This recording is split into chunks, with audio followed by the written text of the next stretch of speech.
Hi, I'm Brad Sugars and welcome to the Business Basics. Today I'm going to talk to you about really the job of an action coach and my job, I guess, as a business educator, and that's really to change the way you think. It's not to motivate you or to inspire you, it's to get you thinking differently. See, the moment I can get you thinking differently, then I can get you making decisions differently. Different decisions lead to different actions lead to different results. So let's take a look at it. Sometimes in order to make a decision to go forward, we've actually got to go back in time and take a look at how did we end up where we are.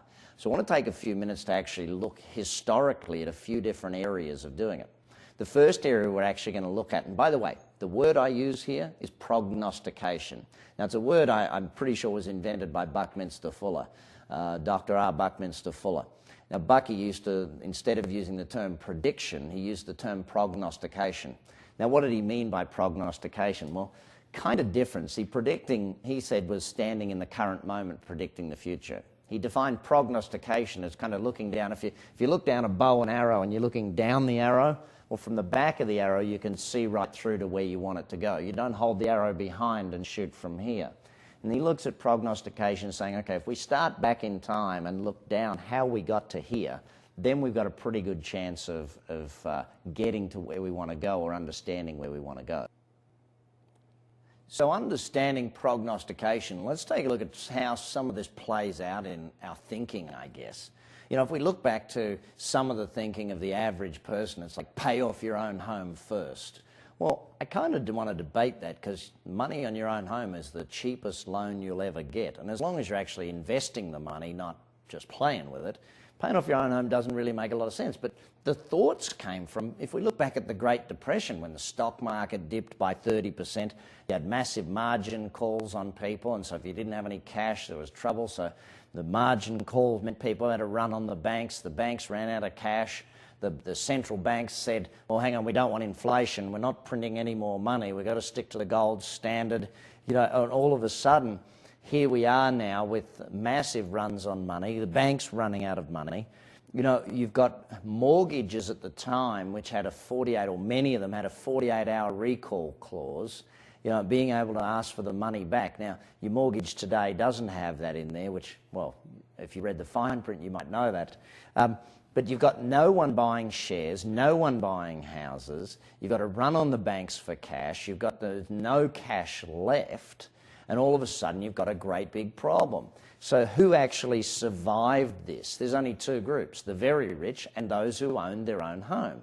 If you owned your own home, you still at least had a roof over your head to get through this whole tragedy. I mean, now it's very, very different.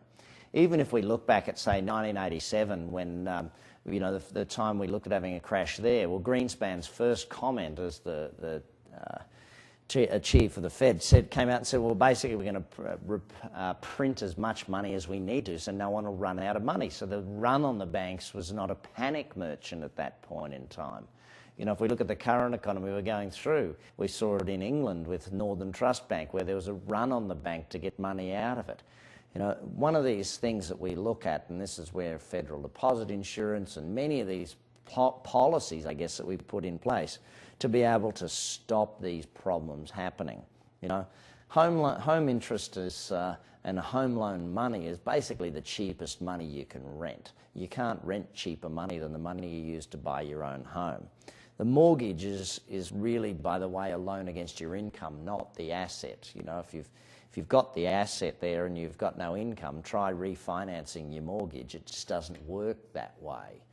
But then we take a look at it and we say, well, all right, what are some of the other things that have affected our thinking? We look at, see, I'm from Australia, so the Markadian projection map, which shows Australia to be this small little country down the bottom and Greenland and Iceland to be these massive segments of, you know, how is this the case, you know, that we're able to show these maps still today showing Australia being smaller? Australia geographically is almost the same as Canada, almost the same as the United States. It's a massive country, and yet it's shown as this small little country in these maps. You know, other things, government's separate from the people. Government is not separate from the people, it's part of the people, it's representative of people.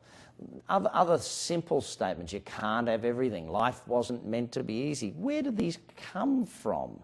You know, It's part of the thinking and the psyche that's been developed over many, many years for people. Even simple things like the people who don't like the rich because, they must have done something wrong. Oh, my goodness, if only we could get through some of these thoughts. Now, why are these thoughts important?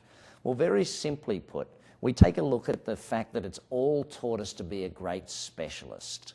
If we take a look at all of the parts of prognostication, in fact, economics, school, religion, bankers, all of these aspects of our history, if we look back at all of them, where does it lead us to?